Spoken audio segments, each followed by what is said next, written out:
নমস্কার বন্ধুরা, কেমন আছেন আপনারা? আমি রুমকি। আজকে একটি ঘটনা নিয়ে চলে এসেছি, দৈবিক ঘটনা। বলুন তো কোথায় আছি? আমি বর্তমান আছি পুরী এবং যাচ্ছি বেডি হনুমান মন্দিরে। এই নামটা কি শুনেছেন? কেন এই নামকরণ হয়েছে বলুন তো? তো চলুন আগে মন্দিরটা দেখায়, তারপর আস্তে আস্তে না হয় ঘটনা বলবো। তো এই হলো বেডি হনুমানের মন্দির। তো ভেতরে আমি প্রবেশ করব, কিন্তু গর্ভগৃহে তো আমাদেরকে ক্যামেরা নিয়ে যেতে দেবে না। আমি আপনাদেরকে গেটটা দেখিয়ে দিচ্ছি এবং এখানে কি কি আছে সব কিছু দেখাবো।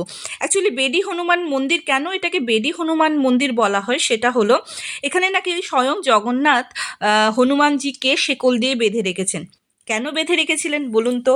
উনি নাকি প্রায়শই রামচন্দ্র, মানে ওনার স্বামী রামচন্দ্রকে দর্শন করতে অযোধ্যা চলে যেতেন এবং লাড্ডু খেতে অযোধ্যা চলে যেতেন, এবং সেই সময় নাকি সমুদ্রদেব এসে মানে পুরীকে অনেক রকমের সেতি আর কি ক্ষতিগ্রস্ত করতো।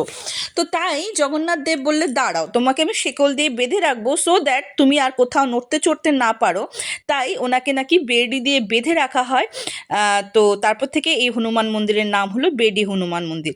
এই দেখুন জগন্নাথের মুখ। বলুন তো কি মানে এটা কি করে তৈরি করা হয়েছে, কি দিয়ে তৈরি করা হয়েছে? এটা তৈরি করা হয়েছে নারকেল দিয়ে। সুন্দর না?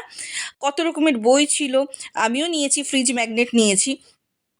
তো এই মন্দিরে আমি এতবার পুরী এসেছি, এই মন্দিরের ব্যাপারে কিন্তু আমি জানতাম না, এই প্রথম জানলাম। তাই ভাবলাম যে ওয়াই নট আপনাদের সঙ্গে এই ঘটনা শেয়ার করি এবং মন্দিরটা দেখিয়ে নিই। ভিতর থেকে না হলেও বাইরের থেকে তো দেখাতেই পারি। এই হলো হনুমানজি। তো আপনারা কি জানতেন? কমেন্ট সেকশনে কমেন্ট করুন তো জানতেন কি না।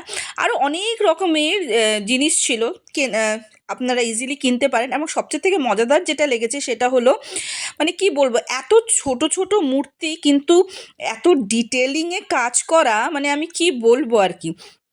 কিন্তু এই যে মূর্তিগুলির সাইজটা প্রচণ্ড ছোট, খুবই ছোট ছোট সাইজ। মানে কি বলবো, আমি সাইজটা দেখানোর চেষ্টা করব। সাইজটা একদম আঙ্গুলের এক কর থেকেও ছোট। লক্ষ্মী দেবী তো এক কর থেকেও ছোট ছিল, মানে এর থেকেও ছোট, এইটুকুনি। আমার মেয়ে এখন আঙ্গুল দিয়ে দেখাবে, মানে ওর আঙ্গুলটাও এর সামনে কত বিশাল। সত্যি কত রকমের অদ্ভুত অদ্ভুত জিনিস দেখা যায়, তাই না? আর কত সুন্দর সুন্দর জিনিস। এই চলে এসেছি সমুদ্র সৈকতে। এনাকে হয়তো অনেকেই চেনেন, কিন্তু এইবার প্রথমবারের জন্য আমি ওনাকে পেয়ে গেছেন। সেদিন উনি বানিয়েছিলেন মা কালী। এবং সত্যি মানে সামনের থেকে দেখা আর ক্যামেরার মধ্যে দেখার মধ্যে কিন্তু বিস্তর ফারাক আছে। মানে এই এক্সপিরিয়েন্সটা, এই ফিলিংসটা হয়তো আমি বলে বোঝাতে পারবো না।